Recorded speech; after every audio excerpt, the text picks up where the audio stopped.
Halo, selamat malam. Selamat datang di channel Belajar Islam Sebelum Tidur. Beberapa hari ini, kita dikejutkan dengan kasus penganiayaan, bahkan pembunuhan anak-anak yang dilakukan oleh kedua orang tuanya sendiri. Kasus-kasus seperti ini bukanlah yang pertama terjadi, melainkan bagian dari fenomena meningkatnya kasus filisida di Indonesia. Lalu apa sih yang dimaksud dengan filisida itu? Dalam artikelnya yang berjudul An Overview of Filicide, Sarah memaparkan bahwa filisida adalah pembunuhan anak yang dilakukan oleh orang tua atau pengasuhnya. Dalam artian yaitu walinya atau bahkan orang tua tirinya. Ia juga memberikan istilah infantisida yang merujuk pada pembunuhan anak di bawah usia 1 tahun oleh orang tuanya. Kemudian ada istilah lain yang disebut dengan neonatisida.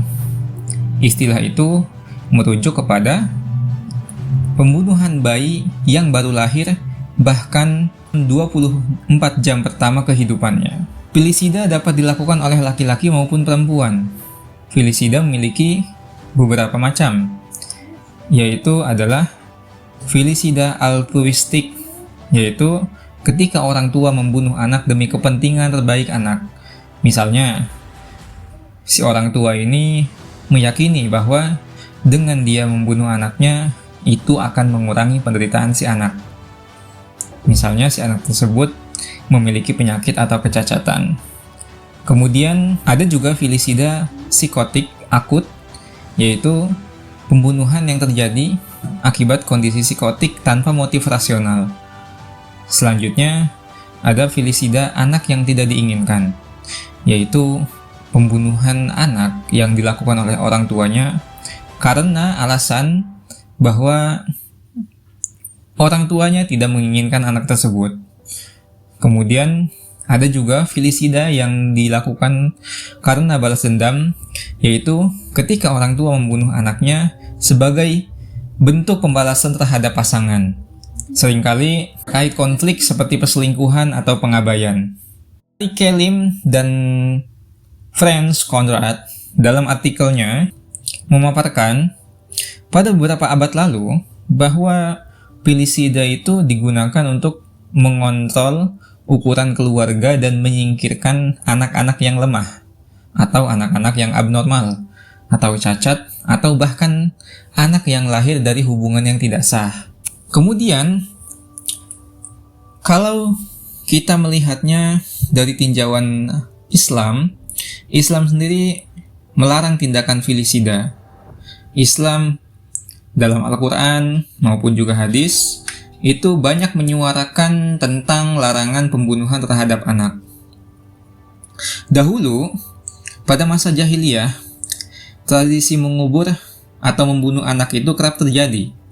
Al-Quran memberi peringatan soal kekejian tersebut berkali-kali. Salah satunya adalah surat Al-Isra ayat 31. Bismillahirrahmanirrahim. Wala taqtulu auladakum khasyata imlaq. Nahnu narzuquhum wa iyyakum. Inna qatslahum kana hit'an kabira. Yang artinya, janganlah kamu membunuh anak-anakmu karena takut miskin. Kamilah yang memberi rezeki kepada mereka dan juga kepadamu. Sesungguhnya membunuh mereka itu adalah suatu dosa yang besar.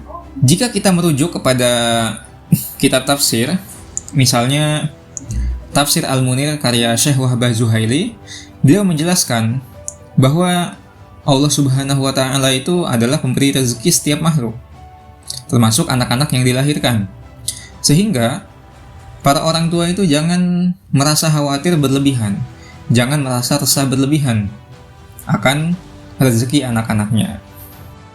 Beliau juga menjelaskan bahwa ketika orang tua itu khawatir berlebihan, anaknya itu tidak bisa makan dari nafkah yang diberikannya karena kekurangan, begitu karena takut miskin, takut menjadi fakir, maka otomatis dia itu sudah meragukan bahwa Allah Subhanahu wa Ta'ala itu Maha Pemberi rezeki. Akan tetapi, Penjelasan bahwa Allah itu Maha Pemberi rezeki itu harus diiringi dengan usaha kedua orang tua. Jangan sampai penjelasan-penjelasan seperti itu membawa rasa malas dan juga menelantarkan anak-anak. Jika kita merujuk kepada hadis Nabi, kita dapat melihat bahwa filisida merupakan sebuah kekejian yang dinilai sebagai dosa besar di sisi Allah. Mengutip sebuah riwayat yang disampaikan oleh sahabat yang bernama Ibnu Mas'ud, suatu hari beliau bertanya kepada Rasulullah SAW, "Wahai Nabi, dosa apa yang paling besar?" Beliau menjawab, "Engkau menjadikan sekutu bagi Allah. Padahal Allah lah yang telah menciptakan kamu." Kemudian Ibnu Mas'ud bertanya lagi, "Setelah itu dosa apa yang paling besar?" Rasulullah menjawab, "Engkau membunuh anakmu karena takut miskin." Kemudian apalagi setelah itu? Kemudian dosa yang paling besar adalah kamu berzina dengan istri tetanggamu. Hadis ini diriwayatkan oleh Bukhari dan Muslim. Hadis yang telah disebutkan tadi menjelaskan bahwa dosa setelah kekufuran, bahwa dosa setelah menyekutukan Allah yang sangat besar juga itu adalah membunuh anak, begitu, atau tindakan filisida. Hadis ini dan juga ayat sebelumnya yang telah disebutkan itu menyinggung kebiasaan orang-orang jahiliyah. Orang-orang pada masa jahiliyah memiliki tradisi dan kebiasaan membunuh anak mereka, terutama anak-anak perempuan. Mengapa? Karena mereka takut akan jatuh miskin. Mereka takut kalau memiliki anak perempuan tidak memberi manfaat, baik manfaat secara finansial, manfaat secara ekonomi. Kemudian ketika di masa itu orang-orang antar suku itu suka perang, maka anak laki-laki itu merupakan anak yang diinginkan oleh orang tua di masa itu. Mereka berkeyakinan bahwa anak perempuan itu tidak bermanfaat, tidak bisa diajak untuk berperang, tidak bisa diajak untuk bekerja, sehingga mereka membunuhnya.